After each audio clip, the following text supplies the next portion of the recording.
రైతుల కన్నీటి అనేది అది ఏ మాత్రం మంచిది కాదు పరిపాలనకు రాజ్యానికి.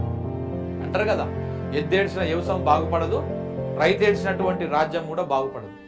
ఎద్దుకు తిండి పెట్టకుండా, ఎద్దును కనీసం దానికి గడ్డేయకుండా, నీళ్లు దాపకుండా పొద్దుగాల నుంచి సాయంత్రం దాకా దాన్ని అరకాయటి కొడితే అది ఏడుస్తుంది, అది బాగుపడదు. ఆ ఏడుపు గొట్టుతో అంత బాధ పెట్టి ఆ మూగ జీవులను, నోరులేని జీవులను ఇబ్బంది పెట్టి వ్యవసాయం చేస్తే ఆ వ్యవసాయం ముంగలిపోదు.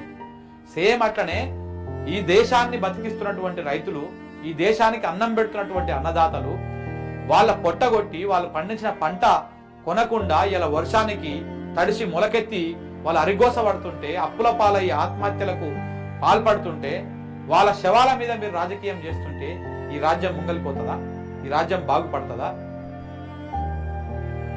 మీకు ఇంకెట్లా చెప్పాలి?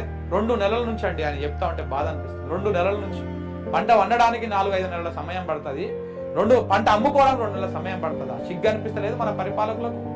మన పాలకులకు సిగ్గుండాలి కదా.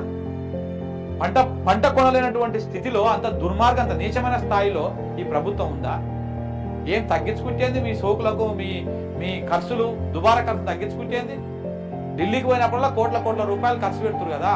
1 కోటి రూపాయలు పెడితే ఎంతమంది రైతుల కడుపు ఉంటుందో ఒకసారి ఆలోచన చేసిరా? 1 కోటి రూపాయలు పెడితే ఎంతమంది రైతుల ఒడ్లు కొనొచ్చునో ఆలోచన చేసిరా?